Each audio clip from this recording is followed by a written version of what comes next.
You know, one of the things, Bob, that you and I were talking about earlier, that I really like about the car, I like the way the design has really evolved.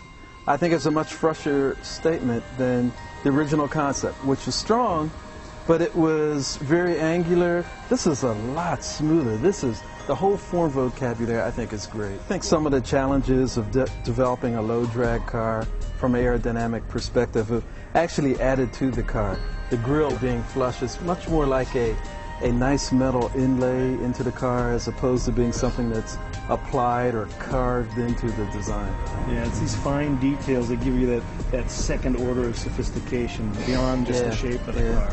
Well, you guys haven't missed a thing. I mean, even the closeouts here with the wipers, the A-pillar shapes, windshield shape, and all of that. It signifies an aerodynamic statement, but it also talks to some of the other vocabulary in the vehicle. And, you know, it's good for wind noise, it's good for water management, it's a win on all fronts. Well, there's so many side benefits of reducing the drag, getting the aero right because the wind noise is so much better and all of that. I like the way, you know, you mentioned the shape of that closeout and how it really repeats the lower shapes here and on through the car.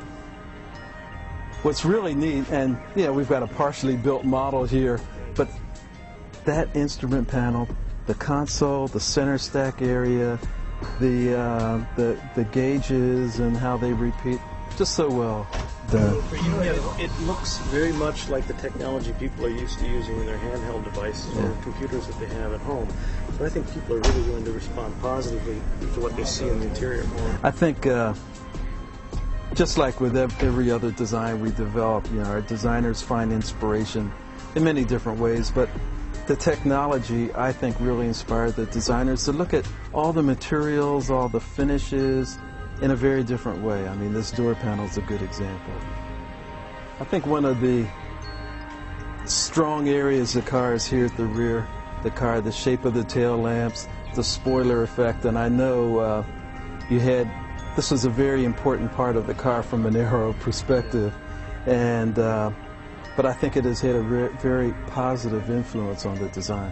Yeah, we were really happy with the back of the car because the graphic signature, the dark versus light, is very similar to the concept. But when you introduce all of these little devices along the edge of the spoiler, in the corner of the car, they're not only functional, but they tell the people who see the car, they go, that car is a little bit different. These things are here for a reason.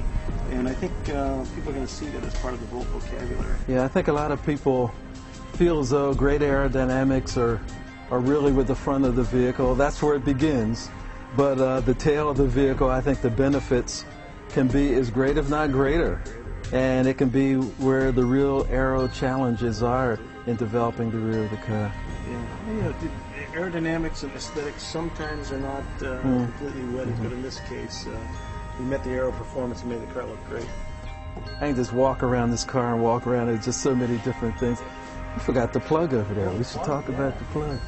Well, tell me a bit more about it. This is what makes it all work, I mean, people are going to be able to come home and pull this out of their wall or out of their trunk, plug it in.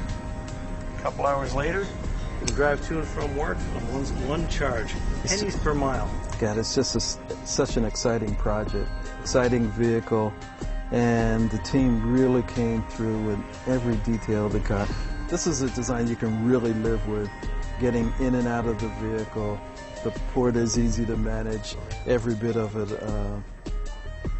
That's good. That's the difference between just styling a car and really designing a car.